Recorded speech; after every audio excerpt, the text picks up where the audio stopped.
مفتی صاحب سے سوال یہ ہے کہ سخت سردی میں ٹھنڈے پانی سے وضو کرنے میں دشواری ہو تو کیا تیمم کرنے کی اجازت ہے؟ نماز کے لیے وضو کرنا یہ فرض ہے، اور پانی پر جب تک قدرت یہ باقی ہے تو تیمم کی اجازت نہیں ہے۔ جس طرح عام حالت میں وضو کر کے نماز پڑھتے ہیں، اور اگر غسل کرنا فرض ہو گیا ہو تو غسل کر کے نماز پڑھتے ہیں، اسی طرح سردی کے اندر بھی یہی حکم ہے کہ اگر غسل فرض ہے تو غسل کریں، اور اگر غسل نہیں، عام حالت ہے، بے وضو ہیں، تو وضو کر کے نماز پڑھنا یہ فرض ہے۔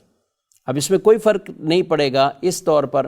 کہ یہاں سردی ہے یا پانی ٹھنڈا ہے، صرف اسی وجہ سے کہ سردی ہے، ٹھنڈے پانی سے کیسے وضو کریں اور کہیں کہ تیمم کر لیں، اس کی ہرگز اجازت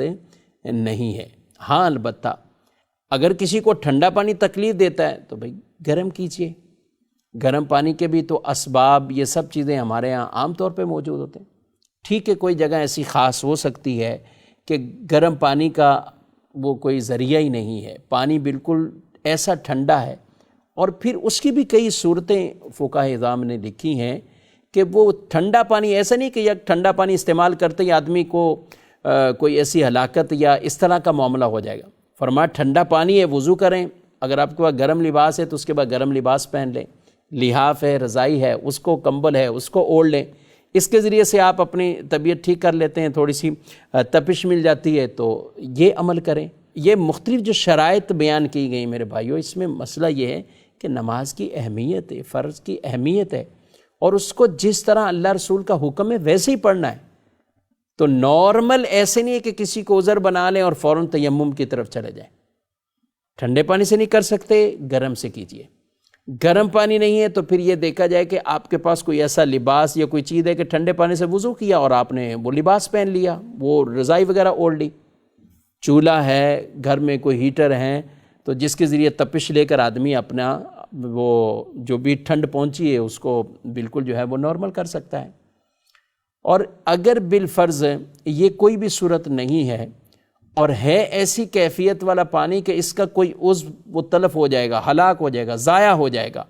شدید سخت بیمار ہو جائے گا، یا بیمار ہے تو بیماری کے اندر مزید اضافہ ہو جائے گا،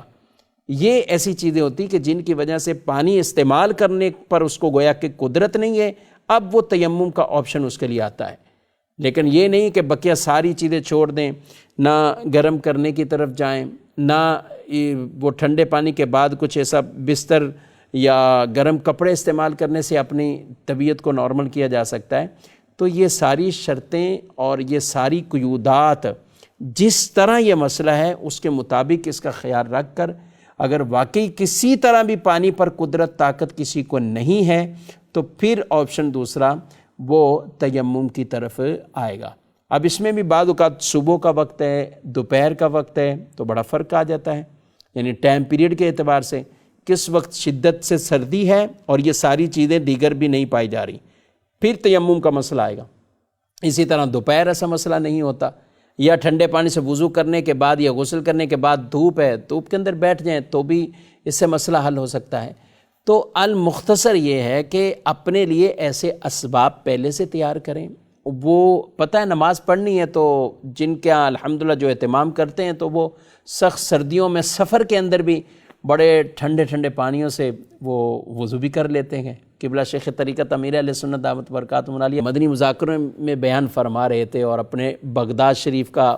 ایک سفر بیان کر رہے تھے کہ ایسا پانی ٹھنڈا تھا کہ بس جہاں پڑتا تھا پتہ ہی نہیں چلتا تھا کہ یہ عضو بھی گویا کہ سن ہو گیا ہے، یہ ہے بھی یہ ساتھ یا نہیں ہے،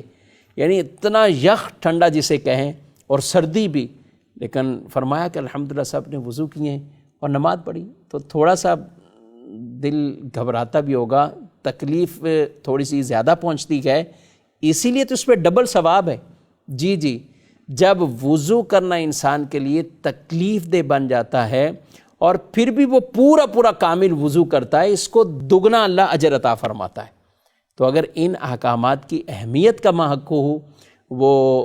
دل دماغ میں بیٹھی ہوئی ہوگی، تو پھر انشاءاللہ یہ تکلیفیں بھی آدمی برداشت کر لے گا۔